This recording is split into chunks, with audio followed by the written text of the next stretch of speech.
Muy buenos días. Un gusto para las personas que nos están acompañando, que se levantaron. Ahora sí que, a pesar de los desvelos o la fiesta, si están aquí, o si están de visita, o si están aquí viven aquí en la parte del centro de la República, Puebla. Prácticamente, es prácticamente lo que leyó la compañera de mi formación. Es un poquito de lo que hemos andado y lo que podemos un poquito aportar en esta presentación. ¿Qué es lo que venimos a hacer con ustedes o qué es lo que venimos a transmitir? Que esa es la parte principal. Es qué opciones existen o qué facilidades o cómo podemos accesar al mercado americano de manera más eficiente, de manera más productiva, de manera que le saquemos el provecho o la ventaja fiscal, comercial, legal, corporativa, ahora sí de todo tipo de ventajas para nosotros poder expandernos a nuestros clientes, mayor mercado de los clientes, mayor contacto con proveedores. Esa es la cuestión de mi plática. Independientemente que podamos hablar o tocar poquitos temas en la cuestión fiscal o en la cuestión un poquito más técnica, la idea es transmitirles esa inquietud. Veo mucha gente joven. La idea es que ustedes se lleven esa idea de que podemos interactuar con el mercado americano de manera eficiente, de manera ordenada, de manera coordinada con las autoridades también mexicanas para poder acercarnos al mercado más grande del mundo, que sabemos que es el mercado americano actualmente todavía. Entonces, aquí en este slide, yo lo que vengo a compartirles es esa parte de cuáles son esas ventajas, cómo podemos realmente palpar esos beneficios. Pues son varios. Aquí nada más les voy a comentar algunos para cuestión de que podamos avanzar con la presentación. Existen diversos modelos jurídicos, empresariales y de gran flexibilidad. ¿Qué implica esto? Que conforme vaya creciendo tu proyecto, tu empresa, podemos ir cambiando de régimen o de tipo de régimen fiscal de manera que podamos eficientar el pago de los impuestos. Entonces, en algún momento podemos iniciar como una LLC, como una corporación, como una persona física, actividad empresarial, y la misma compañía te lo va exigiendo y podemos ir migrando a otros regímenes donde podamos pagar menos impuestos de la manera correcta. Otro de los mitos, tabús o que lo que siempre hemos escuchado es, yo no he abierto una compañía en los Estados Unidos porque pensé que solo era para americanos o para residentes en Estados Unidos. Eso es mito derogado. La idea es de que nosotros como mexicanos podamos abrir una compañía en los Estados Unidos con las implicaciones que lleva a lo mejor tener un tratamiento como residente del extranjero, pero la opción es, sí podemos abrirlo desde 1, de 2, 5, 10, 15 socios. Eso no hay ninguna limitación. Y la parte interesante es que existe la figura como único socio en una corporación para poder abrir tu compañía y poder estar operando en el mercado americano. Los trámites de formación de la compañía son muy sencillos y no muy costosos. Esa es otra de las ventajas. Estados Unidos es un país, que ustedes lo conocen, es un país grande con 50 países, si lo queremos decir, con 50 países dentro. Cada estado tiene su propia legislación. Texas, de nosotros venimos del estado de Texas, tiene su legislación particular, pero las compañías en la Unión Americana pueden tardar de 1 semana a 3 semanas para ya estar operando. Entonces, no es como un poquito aquí en México, que tardamos en veces hasta 2, 3, 4, 6 meses para poder abrir tu compañía. Allá es más ágil el sistema, es más rápido. Pues nosotros tenemos un eslogan en el despacho que en 5 días hábiles tienes tu compañía ya operando en los Estados Unidos. Y los costos, aprovechando ahorita que todavía el dólar está a la baja, pues siguen siendo todavía mucho más baratos que abrir una compañía aquí en los Estados Unidos. Y ya obviamente abriendo tu compañía, nosotros te apoyamos, te guiamos con el asesor financiero, con el banquero o con el especialista que tú requieras para poder ir siguiendo esa línea de seguimiento o de crecimiento. Muchas veces nos toca clientes que llegan a la oficina que nos dicen, oye, es que yo abrí mi compañía y me atoré en esto, no pude abrir la cuenta bancaria, no pude operar la empresa, me faltó el número del EIN, que el EIN es el Tax ID. Entonces, ¿por qué? Porque a veces se acercan con profesionales o con semiprofesionales que nada más te dan una etapa del proceso, no te llevan el camino completo para poder concluir y poder estar operando en la Unión Americana. El cuarto requisito, en la parte de abajo del slide, no es necesario acudir físicamente al inicio del procedimiento. Podemos trabajar con tu información de manera virtual, la información que te requerimos, y en dado caso, en algunos casos, ya la presencia se requiere al momento de que esté la empresa constituida y al momento de que vayamos a elegir el banco. Con el banco sí requieres hacer presencia física, requieres tú tener contacto, saber cómo van a estar tus operaciones. Ahí sí la recomendación nuestra es siempre estar en comunicación con el asesor financiero del banco. ¿Por qué? Porque la cuestión del lavado de dinero, tanto aquí en México como en Estados Unidos, es un poquito severa y hay clientes que de repente dicen, no, es que yo voy a tener poquitas operaciones en este mes, van a ser de 10,000 a 15,000, 20,000 dólares. Y de repente cae un depósito de 100,000, 150,000, que eso pasa muy comúnmente, pues el banco se asusta y cancela la cuenta y empieza a pedir documentación, soporte. Pero si nosotros tenemos ahora sí que esa iniciativa de poder estar en comunicación con el banquero y decirle, mira, es que voy a recibir un depósito, viene de esto, aquí está mi soporte, aquí está el acta, está notariado, está mi factura, está el depósito, pues ellos ya dan explicaciones para poder soportar mejor la operación. Pero pasa porque siempre decimos, es que no, yo voy a empezar muy tranquilo, y de repente llega el depósito fuerte, entonces ahí es la parte. Sin embargo, aquí todavía tenemos opciones de bancos que te pueden abrir tu cuenta a distancia. Entonces, no tendrías que ir para la Constitución, no tendrías que ir para el banco y ya podrías estar operando desde México una compañía que te ayude a contactar más clientes o que te ayude a recabar proveedores en caso de que tú requieras importar y que puedas estar generando actividad comercial con la misma. Otra de las ventajas es, si lo queremos ver por los números, pues es la parte de menor tasa fiscal. Sabemos que en México la tasa corporativa es del 30%, en las personas físicas es del 35%. En el caso de las corporaciones, que ahorita vamos a ver cuáles son los vehículos que se requieren, la tasa es del 21%. Entonces, ahí aprovechando esa ventaja y sabiendo que en Estados Unidos podemos tener un poquito más flexibilidad en la deducción de gastos, no quiere decir que metamos gastos que no son, sino no necesitamos el timbrado, no necesitamos el contrato, correos, fotos, fecha cierta, el notario, el actuario. Entonces, eso lo hace más fácil. Nosotros siempre y cuando en la práctica que identifiquemos que esa transferencia va para el proveedor y ese proveedor está identificado, es totalmente deducible. Entonces, particularidades que en México, pues obviamente el sistema es un poquito más basado en la fiscalización, el sistema americano es un poquito más basado en la confianza, pero si también hacemos algo indebido, pues también el IRS es severo, ¿va? Entonces, otro de los puntos, internacionalización de mi empresa y expansión de mercado. Obviamente, ahorita México está en una coyuntura que muchas veces obviamente tenemos la relación al 80% con el mercado americano, pero cada vez estamos volteando a otros lados o a otros contextos, a Centroamérica, a Sudamérica. Y dicho por empresarios, o sea, obviamente cuando ellos vendían a través de su empresa mexicana a otras partes, pues el precio de venta es menor o la utilidad es menor. Al momento de que ellos saben que viene de una compañía americana, como que sigue habiendo todavía ese malinchismo o esa parte diferente y ahí obtienen un poquito más de beneficios. Y aparte que ustedes hacen su branding en su página, en su landing page, donde pueden hacer inglés, español, que sepan que están en Estados Unidos, que están en México, que tienen presencia y que tienen soporte, ¿verdad? Otro de los puntos, evitar intermediarios.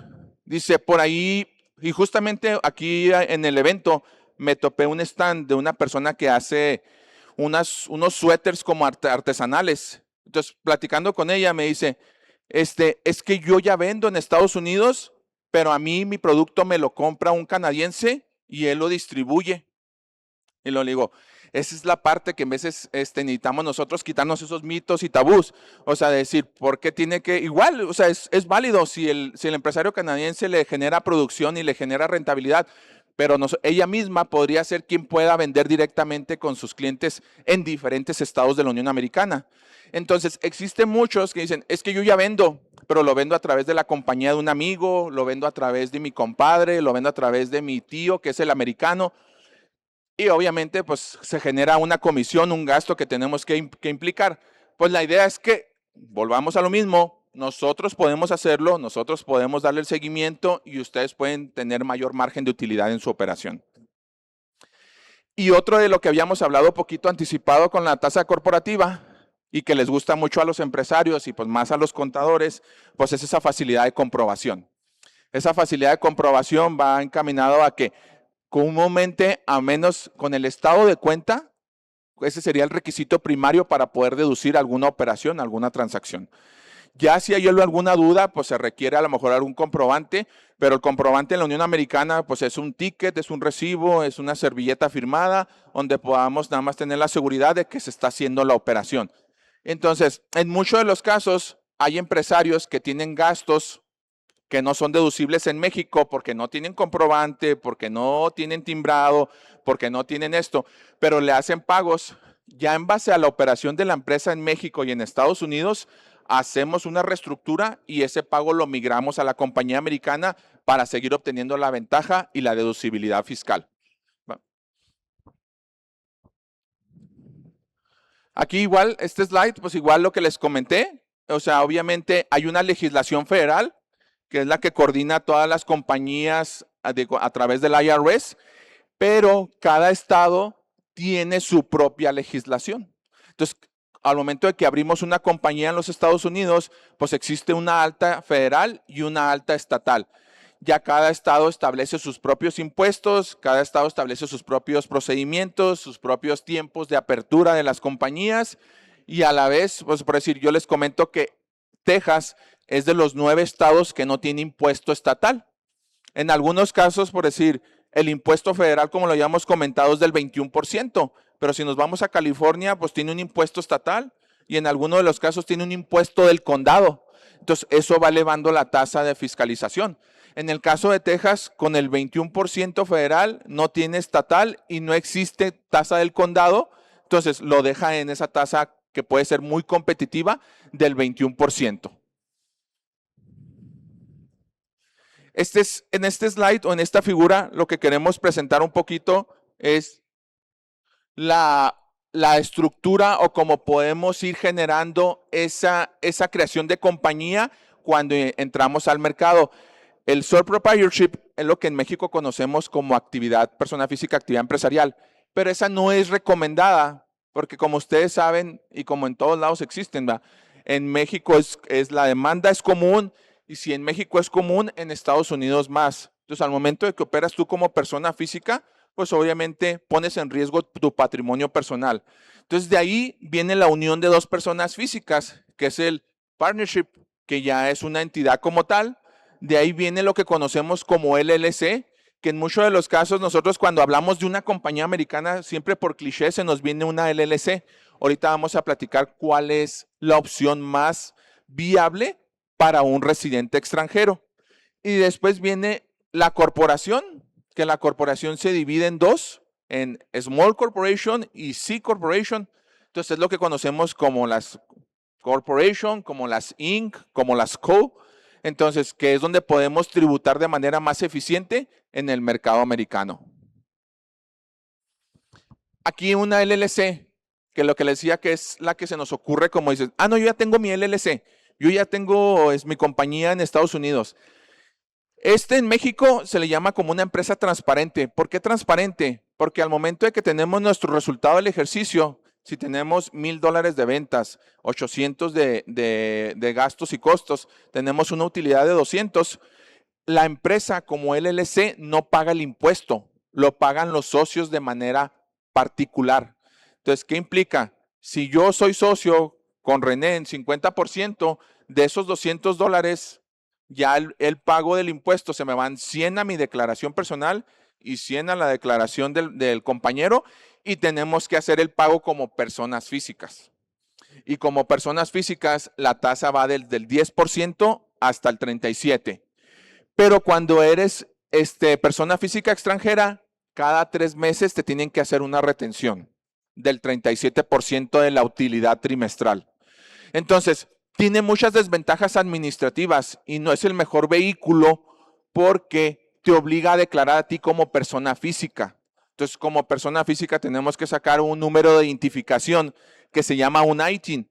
Ese ITIN, o sea, es un RFC para el extranjero, nada más para efectos de que pagues el impuesto, pero ustedes lo verán un poquito antagónico o incongruente. Ahorita estamos realizando ITINs para gente que lo requieren y está tardando de 6 a 9 meses para que te den el registro.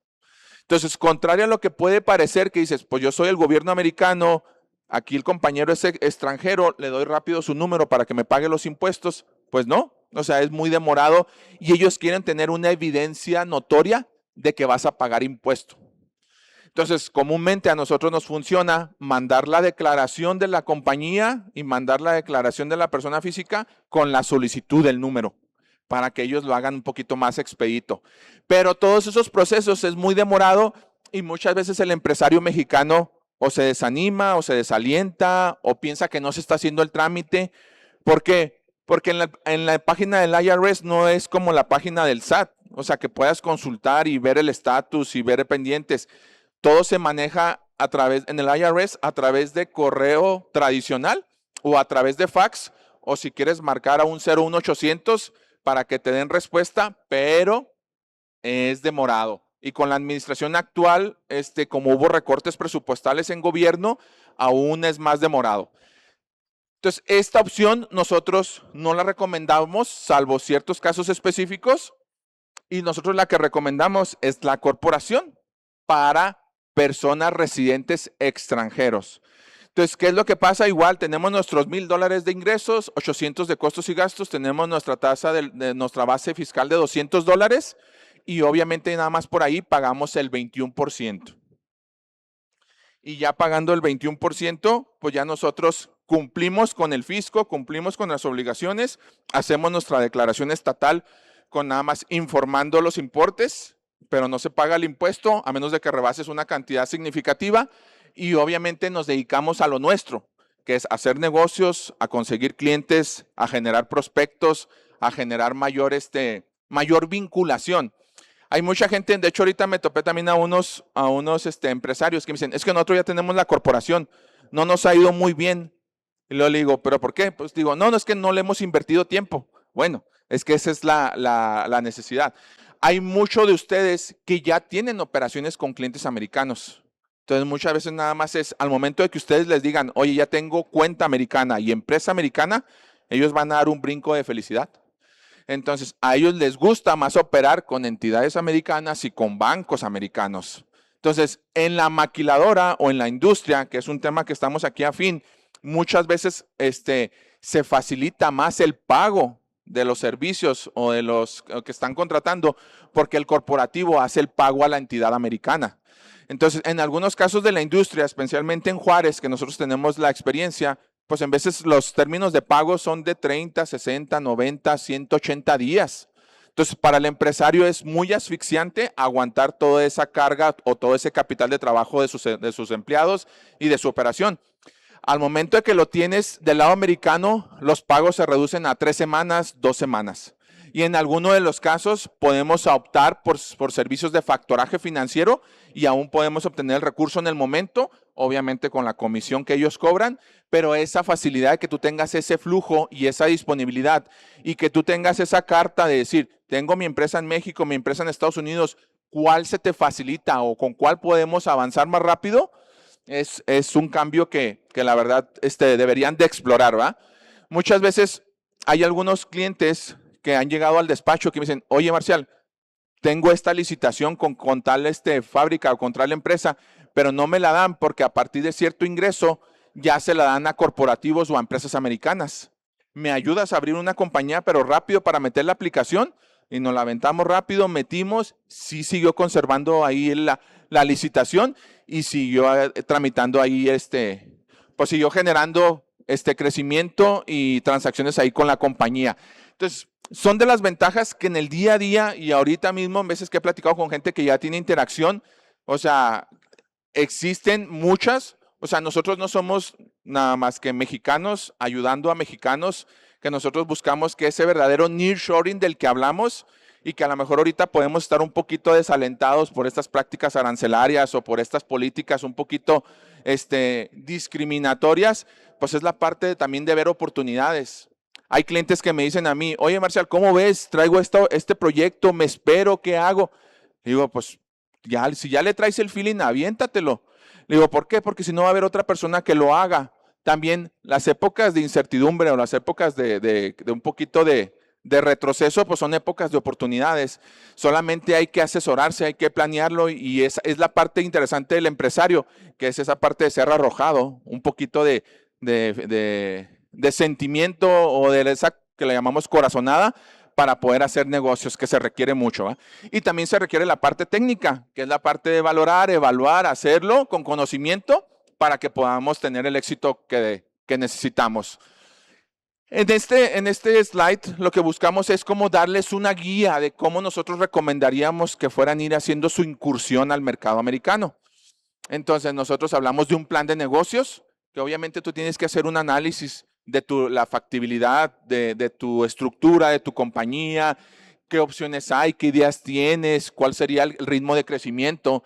Viene el estudio de mercado. Obviamente nosotros decir o saber si nuestro producto o servicio tiene alguna necesidad en cierta región, en cierto estado, en cierta área, qué condiciones, qué precios se dan de este producto. Todo ese análisis se lleva y se determina cuál va a ser la estructura de la empresa. Obviamente esa estructura de la empresa va encaminada para que sea más fácil el poder estar operando, el poder estar generando ingresos, el poder estar pagando impuestos y en su momento el poder estar retirando ese dinero excedente. Entonces de ahí viene la incorporación y el registro, que eso es con lo que nosotros lo podemos apoyar. ¿Para qué? Para que pueda ser de manera ordenada, de manera completa, con las personas que tengan el expertise. Hacemos ya el registro dependiendo de la operación a las entidades que vayamos a operar. Muchas veces vamos, ahorita les voy a comentar, vamos dando las altas conforme se va requiriendo, pero si de un inicio tú me dices, yo ya voy a requerir empleados, yo ya voy a vender dentro de Estados Unidos, yo ya voy a hacer, pues ya hacemos el alta de todas las dependencias, ¿va? Hacemos un kit corporativo, que es lo que en México le llamamos un libro de actas, donde ya viene el alta de la compañía, tu acta constitutiva, que en Estados Unidos para la compañía, para la C Corp, se les llama bylaws, o para la LLC se les llama acuerdos operativos o operating agreements. Entonces, hacemos todo eso y obviamente ya lo turnamos con el funcionario bancario. El funcionario bancario pues te va a dar opciones, te va a dar las cuentas, te va a abrir campos y ahí nosotros también los podemos apoyar en dados casos, muchas veces en la mayoría de los casos con los bancos, para poder abrir líneas de crédito se requieren como mínimo 2 años de historial, pero hay bancos que apoyan e incentivan al empresario mexicano y que te prestan a través de tu soporte o tus operaciones en México. Entonces, o dependiendo de lo que tú vayas a hacer, si tú vas a comprar un terreno, una vivienda o una oficina, pues ellos te dan el soporte, el préstamo, obviamente en garantía queda la propiedad, pero es como vamos avanzando y sacando beneficio de acceder al mercado americano. Obviamente en la cuestión comercial, en la cuestión financiera, en la cuestión empresarial. Entonces, es ir abarcando a todos y en algunos de los casos y en la mayoría existen clientes que ya están en ese rubro, que ya tienen líneas de crédito, que ya tienen créditos y hacen lo que sería correcto, que en muchos de los casos es mandar ese recurso a México, seguir generando mayor producción, seguir generando mayor capacidad para abastecer al mercado americano en el producto o en el servicio que ustedes están generando. Y obviamente ahí ya viene la conexión con profesionales especializados, que en el despacho tenemos un grupo de asociados o socios estratégicos dependiendo del tema que ustedes vayan a requerir. Puede ser un abogado de migración, puede ser un asesor de seguros, puede ser alguien de créditos, puede ser alguien de la industria del transporte para efectos de doble placa, para efectos de trámites, para efectos de certificaciones. Acuérdense que también cuando llevamos un producto y grado alimentario o que requiere un grado alimenticio, pues tenemos que pasar por la FDA, por la FDA, por el CBP. Son regulaciones que ahorita podemos ir avanzando y podemos ir generando ya ese camino, y a lo mejor no ahorita va a ser momentáneo, puede ser en 6 meses, en 1 año, en 2 años, en 5, pero ya hacer después esa historia de éxito. Nosotros de historias de éxito tenemos ahora sí que muchos, y el factor y el común que vemos en cada esa historia de éxito es ese empresario arrojado, es esa persona que no tiene, o sea, que en veces, por decirlo de manera un poquito impráctica, como que no tiene conciencia de los mecanismos legales, contables, financieros, pero él tiene la convicción y la idea, ¿va? Tenemos unos jóvenes que ellos se fueron a una parte allá del norte de Estados Unidos a trabajar con una visa TN, que ahorita vamos a platicar de esas visas, y obviamente ellos aprendieron a la programación y ya les sabían a la robótica. Entonces, ya ellos cuando supieron de la opción, que obviamente también nos conocieron a través de un Zoom, ellos abrieron su compañía en Estados Unidos, ellos ya le trabajan directamente a la empresa donde trabajaban, y a través de esa conexión y de esa ramificación, ellos tienen contratados de 35 a 40 ingenieros programadores en la ciudad de Chihuahua, con buenos sueldos, con sueldos mayores a los de la industria, y generando conexiones y producción del lado americano. Y es un caso de éxito que les ha ido muy bien, que obviamente andamos viendo cómo bajar los impuestos, cómo buscar que su patrimonio crezca para que se quede como patrimonio de la compañía. Ese es uno de los ejemplos clásicos. Otro ejemplo es un empresario igual, que también tenía un negocio grande de muebles. Es carpintero de muebles de alta gama, de muebles para casas grandes, con buenos acabados, con productos que trae desde Europa para casas grandes. Él un día me dijo, oye Marcial, quiero abrir una compañía, quiero vender en el mercado americano. No, pues le abrimos su compañía. A las 2 semanas me dice, oye Marcial, dice, estoy acá en Denver, Colorado. Dijo, me vine con mi tablet, me vine a jugar golf con un amigo. De ese amigo conocimos un contacto que hace casas. Dije, y acabo de firmar 2 contratos, y un contrato de esos ya me dieron lana en efectivo. Literal, se los juro, es real. Y me dice, ¿qué hacemos? Le dije, pues vente para acá. Le dije, aquí vemos cómo los gastamos, ¿va? Dije, pues si ya te los dieron, ni modo que les digas que no. Entonces, y ahorita él ya tiene un showroom en Denver, en Colorado, donde está ofreciendo sus productos y le está yendo muy bien. Ahorita la cuestión que está haciendo es seguir creciendo en México. Acaba de cambiar de una bodeguita que tenía donde producía, bueno, es una bodega mediana, a una nave más grande, donde ya está generando mayor producción de muebles, y todos esos muebles los está mandando para casas grandes dentro de los Estados Unidos. O sea, casas que te digo que pueden valer 2 millones, 3 millones, 5 millones, 1 millón, o sea, de ese mercado para arriba. Y uno ve y analiza, dices, o sea, yo lo vi y era un señor normal. Y yo dije, y me dijo, voy a abrir una empresa. Y dices, ¿cómo aprenderle a ese tipo de personas que traen esa visión? Y él me decía, dijo, yo en tanto tiempo voy a estar haciendo esto y esto y esto, y voy a tener que estar vendiendo tantas estas, y sus números al azar. Y esos ya lo está logrando, ¿va? Entonces, aquí como casos. Aquí ya nada más en obviamente, como dato, obviamente son $2,000 el alta de la compañía, y obviamente para abrir el banco, pues te pide $500. En este slide, y para irnos de manera rápida, es lo que hemos platicado, es abrir nuestra corporación o nuestra LLC, saber cuál va a ser nuestro giro, tener un domicilio fiscal, eso sí es muy importante. En el estado donde se vaya a aperturar la empresa, tenemos que tener, aunque sea un domicilio residencial. La cantidad de socios no es irrelevante, y podemos estar operando cualquier actividad lícita bajo las leyes de Texas. ¿Qué significa? No sé si alguno de los estudiantes, ustedes estén familiarizados aquí en México con el REPSE. El REPSE pues te especifica que tienes que tener una actividad específica para poder contratar otro tipo de servicios.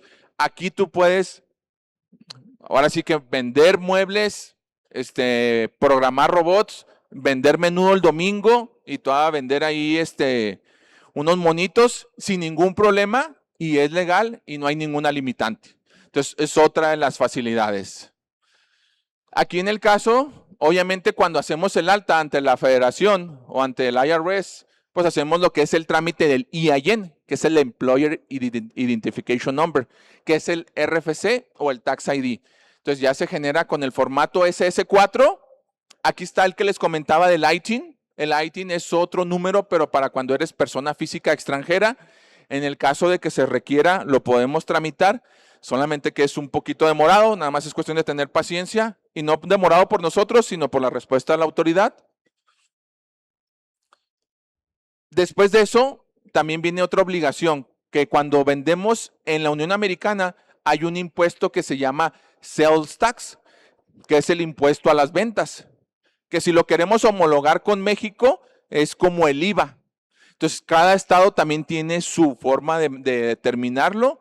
Cada estado tiene su porcentaje. En el estado de Texas es un 8.25. Si se fijan, por eso, nosotros que venimos de frontera, por eso está homologado el IVA en la frontera al 8% y en el resto pues es 16% para hacer más competitiva la región fronteriza.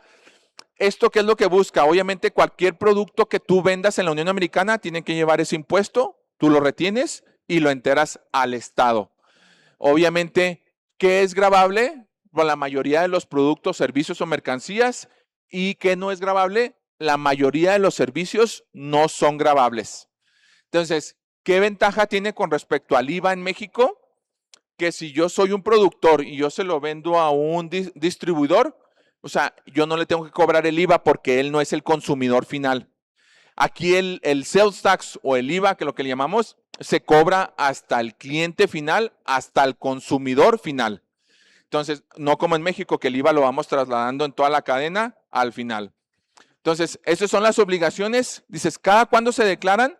Pues puede ser mensual, trimestral o anual, dependiendo del lado americano, es dependiendo del monto que se vaya a pagar. Si el monto es pequeño, el gobierno lo alarga y dice, pues págamelo una vez al año, 2 veces, 3 veces. Si el monto es grande, puede ser que en casos te diga, págamelo cada mes o págamelo cada semana. Entonces, son las ventajas, las diferencias. Sabemos que en México la mayoría de los pagos pues, son mensuales. Acá es dependiendo del volumen de operación que tú vayas teniendo. Aquí en este caso, el Texas Workforce Commission es cuando tenemos empleados. En la mayoría de los casos, muchas veces de inicio no se requiere el empleado. ¿Por qué? Porque estás operando a lo mejor de manera virtual. Ya cuando tienes un poquito más de operación o quieres tener un poquito más de presencia en los Estados Unidos, pues obviamente ya contratas un empleado, lo tienes que dar de alta, pero recuerden que tenemos que dar ese procedimiento interno en las dependencias de gobierno estatal, pero obviamente recordemos que no hay liquidaciones, no hay aguinaldo, no hay PTU, entonces son cuestiones que es un poquito más flexible la legislación laboral. Sin embargo, pues igual más o menos tenemos que echarle números, por decir, un empleado básico que esté ahí cuidando la bodega o de recepcionista, pues puede andar oscilando en 11, 12, 13 dólares la hora. Entonces, tenemos que poner ese número ahí en el presupuesto o en los cálculos al momento de querer generar empleados, ¿va?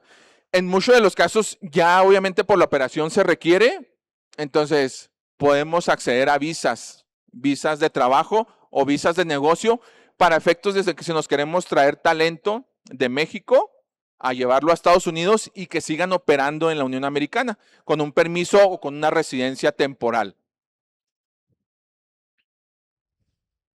Esta es la parte de los financiamientos. Aquí nada más este tema. Estas visas de residencia, que ahorita es un tema que anda muy sonado ahí en las redes, pero son las opciones. Existen muchas visas. Hay esta visa que se llama L1A. Esa visa L1A lo que busca es que tú te lleves a tu persona clave al lado americano y que la estructura que tienes en México la repliques en Estados Unidos y obviamente le dan un permiso que puede ser de 3, se puede ir renovando de 3 años, más 2 años, más 7, más otros 2, serían 7 años. Y fíjense lo anecdótico de esta visa, que esta es la única visa que te da una línea directa a la residencia. esta visa de L1A, visa de transferencia de gerentes y ejecutivos. ¿Qué otra visa existen? Todos hemos escuchado a lo mejor, o algunos casos, la visa E2, que es una visa de inversionista. Lo que busca el gobierno americano es gente que quiera invertir o empresarios que quieran arriesgar un capital por generar un empleo o generar un negocio y empleos en Estados Unidos. La inversión puede estar oscilando entre 120, 150 mil dólares. Digo, es una cantidad significativa dependiendo del empresario, pero hay empresarios que nos decían, yo pensé que querían que se requería medio millón, $1 millón. Pues no es como tal. O sea, la legislación te habla de un valor sustancial. Ese valor sustancial, pues es dependiendo del proyecto. Y la visa E1, que es una visa de comerciante, también es cuando tú tienes una operación, una empresa en México, una en Estados Unidos, y que tienes una alta operación de impos o expos, también se puede tramitar una visa de comerciante. Obviamente tenemos que demostrar el alto volumen de importaciones o de exportaciones con su pedimento, todo legal, y es como tú puedes tramitar esa visa, tener una visa temporal de 4 años, de poder estar tú saliendo y entrando de la Unión Americana sin ningún cuestionamiento. Porque, ojo, nosotros, si alguno de ustedes tiene visa para ir a Estados Unidos de turismo o para ir a Disneylandia o para viajar, la visa que ustedes conocen se llama visa B1 y B2. Eso significa que son de negocios y de turismos. Entonces, la visa sí nos permite abrir un negocio, pero ojo, hay una diferencia no tan notable, pero muy importante, la diferencia en hacer negocios y trabajar. Entonces, si nosotros estamos trabajando allá o ya estamos operando, pues estamos incurriendo en una ilegalidad. Entonces, a lo mejor hacer negocios es ir a cerrar un cliente, contratar un empleado, hacer una junta, una reunión, pero si ya tenemos buenas ventas y luego nada más estoy yo como socio y no hay empleados, pues el CBP o el de migración puede interpretar que ustedes están trabajando y al no tener un permiso de trabajo, pues puede ser que les quiten o les revoquen su visa. Hay que tener mucho cuidado. Nosotros no somos abogados de migración, o sea, es otro experto que trabaja coordinado con nosotros para poder hacer todo este tipo de trámites y visas. Y esta es una visa muy interesante que es muy funcional y es muy conocida dentro del gremio profesional, que es una visa de trabajo. O sea, la visa de trabajo es una empresa americana que haga una aplicación y que conozca de tus habilidades, por decir, profesionales, contables, de ingeniería, de diseño, de esto, te puede pedir, te contrata, hay un procedimiento que se hace y tú puedes estar trabajando en los Estados Unidos de manera normal y de manera tranquila y obviamente pues generando mayor actividad. Entonces hay muchos empresarios que abren su compañía y a través de esta visa se llevan a personales claves para poder seguir operando y trabajando. Hay empresas de logística que así se llevan a los operadores para poder estar operando y en algunos de los casos hasta residencias directas, dependiendo del esquema, para poder tener operadores de camiones del lado americano. Ahí les dejo todos esa idea. Para los que están jóvenes y que andan buscando mejor opciones, aprendiendo el idioma y postulándose en las diferentes bolsas de trabajo que tienen los grandes corporativos americanos, pueden optar por estas visas. Y ahí cuando aplicas te dicen si tienen opciones para visas TN, ¿va? Entonces ya cuando tienen opciones es que ellos tienen sus propios abogados de migración del corporativo para estar tramitando y estar recabando este talento en otras partes del mundo. Ojo, estas visas son para los del tratado del TEMEC, o sea, es México, Estados Unidos, Canadá. Ya en caso de que hubiera otro país, pues tendría que haber qué tipo de ventajas o qué tipo de tratados comerciales o de migración existen. Aquí parte de los servicios, que obviamente pues somos un despacho, hacemos de todo, digo, financiero, contable, fiscal, en todos esos. Esa es una fotito ahí que tenemos del despacho ahora sí que del headquarter americano. Digo, ahí se quedaron unos de los clientes de la región grandes. Y aquí yo les quiero presentar un pequeño video que hicimos una pequeña cumbre en el año, a finales del 2024, donde llevamos distintos empresarios de diferentes partes de la República a platicar diferentes temas de contabilidad, con el abogado de inmigración, con el CBP, con el FDA, con gente de comercio exterior, con todos los expertos que tú requieres dependiendo tu producto y tu servicio para poder estar generando buena transacción o buena operatividad dentro de los Estados Unidos.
Entonces creo que esa es la última parte.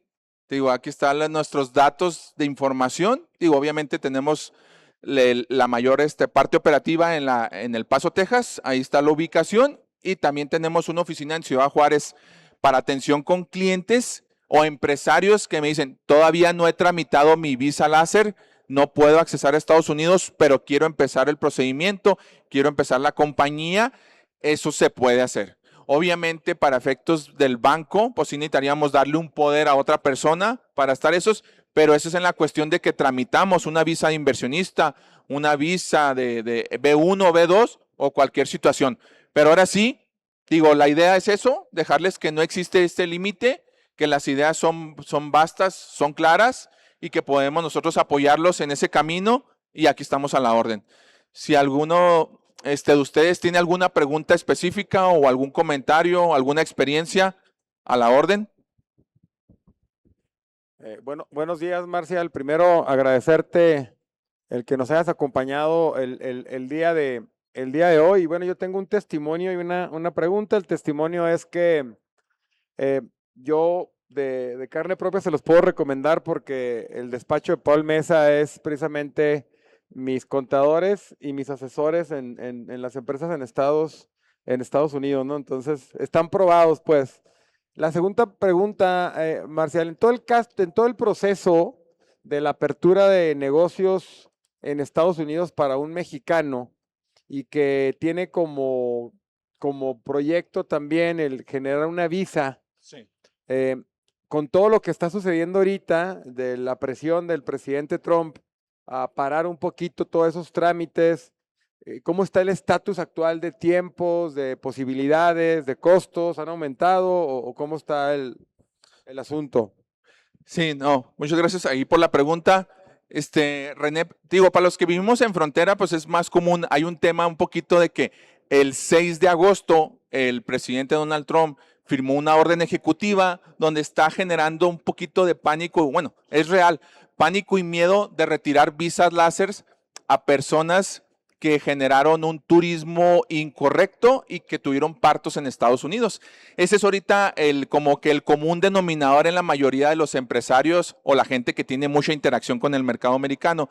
Y obviamente, digo, nosotros hemos asesorado con expertos. Obviamente va mucho más encaminado de que pudieras o no tener una persona nacida en Estados Unidos, sino por si tienes historial negativo, ¿va? A lo mejor haber pedido un apoyo, haber tenido alguna infracción, algún historial o algo.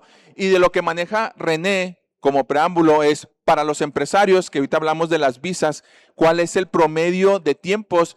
Por decir, con nosotros, cuando llega un empresario, abre su compañía, vamos poniendo que sea una semana y media, y turnamos la información con el abogado de migración para trabajar con el caso, estamos hablando que alrededor de 5 meses, 6 meses, tú ya tienes tu visa de inversionista o tu visa de comerciante con el abogado. Todo depende de que obviamente que la información fluya en tiempo, en forma.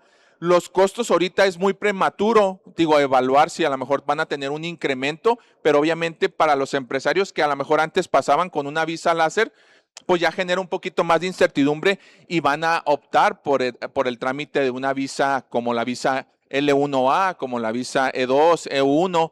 Entonces, sí, o sea, los costos también son variables, pero todavía no se resiente. Pero la verdad, yo les puedo comentar en la experiencia personal, en 6 meses tú ya tienes obviamente la compañía es en una semana, y en 6 meses tú ya tienes tu número de seguro social y tu residencia temporal como inversionista para poder estar entrando, saliendo de la Unión Americana con facilidad. La visa, ¿qué te da? El derecho a poder estar en Estados Unidos, en México, el tiempo que ustedes requieran. Puedes estar un día en México y 364 en Estados Unidos, o 364 y un día en México. Eso no hay ninguna limitante. Adelante.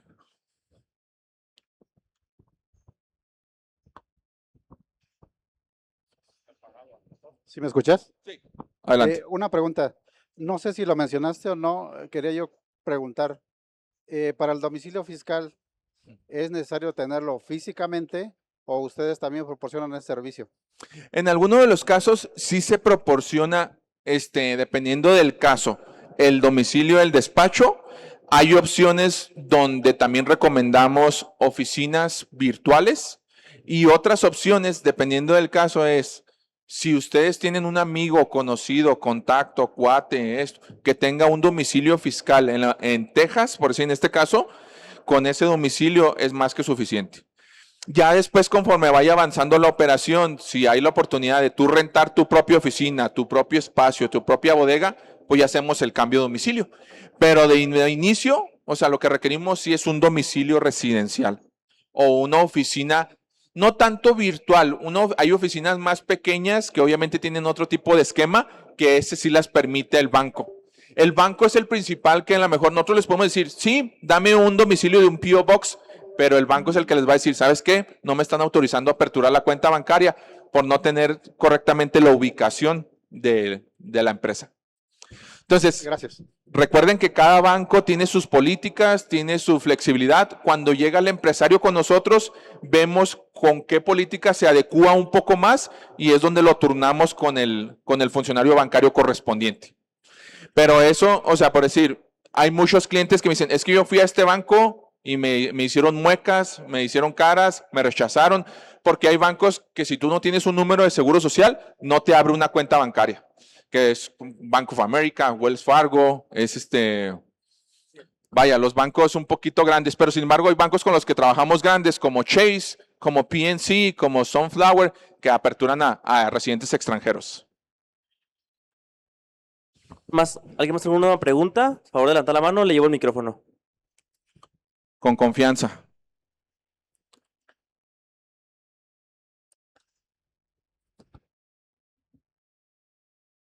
Acá.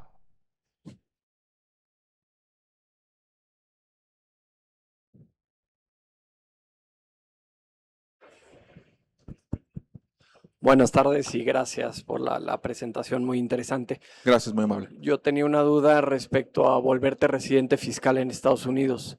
Tengo entendido que si pasas ciertos días al año en Estados Unidos, te vuelves residente fiscal y tienes que pagar sobre todos los ingresos que generes en Estados Unidos y en otros países del mundo, es decir, tus actividades en México.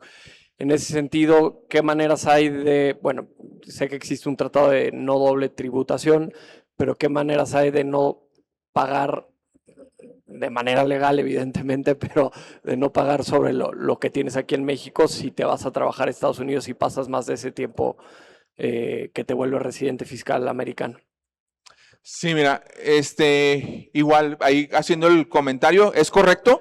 O sea, lo que él comenta es cuando rebasas 183 días dentro de la Unión Americana, pues ya te consideras residente fiscal, no residente para temas migratorios. Entonces, obviamente ya tributas de otra forma como si fueras residente o ciudadano americano. Eso implica que en base a los dos países, tanto en México como en Estados Unidos, que tú cuando eres, al momento de pagar impuestos, tienes que pagar por tus impuestos generados en México y en cualquier parte del mundo. Entonces, esa es la parte que nosotros, previo a eso, nosotros hacemos un análisis con el empresario para ver cuál sería la planeación fiscal que nosotros recomendamos. Entonces, ¿para qué? Para minimizar esa carga de los ingresos mundiales o de los ingresos que estén generados en la Unión Americana. Entonces, sin embargo, hay una peculiaridad que cuando tienes una visa del Tratado de Libre Comercio, sí te distingue y no te trata como residente fiscal para efectos fiscales. Entonces, eso lo podemos colaborar en el caso tuyo pertinente. ¿Para qué? Pues para tener mejor estructura y para no generar mayor transmisión de información para el gobierno americano. Pero eso es correcto. Hay mucha gente que me dice, oye, Marcial, yo quiero operar en Estados Unidos. Ya tramité mi residencia y ya me está por llegar. Le digo, ok, entonces nada más contempla que vas a estar teniendo que estar más de medio año en Estados Unidos y que obviamente pues tienes que estar saliéndote de México por ese tiempo, ¿va? Ah, no, pero es que yo no puedo salirme. Yo aquí tengo mi negocio y yo todos los días estoy supervisando mi negocio y todo. Entonces, pues que no fue la asesoría adecuada, ¿va? Entonces, la idea era que tú no optaras por una residencia, sino que optaras por una visa de comerciante o una visa de inversionista para que tú tuvieras total disponibilidad de poder estar donde tú quisieras estar, ¿va? Y que no cayeras en temas de fiscalización por parte del IRS americano. ¿Sí? Adelante, otra preguntita. ¿Alguna otra pregunta? Muchas gracias por su tiempo. Marcial, muchas gracias por tu excelente presentación. No, a En ustedes. el nombre del comité organizador y de toda la audiencia, pues te entregamos este reconocimiento y este pequeño detalle. Excelente. Muchas gracias. Muchas gracias a René y a todo el equipo.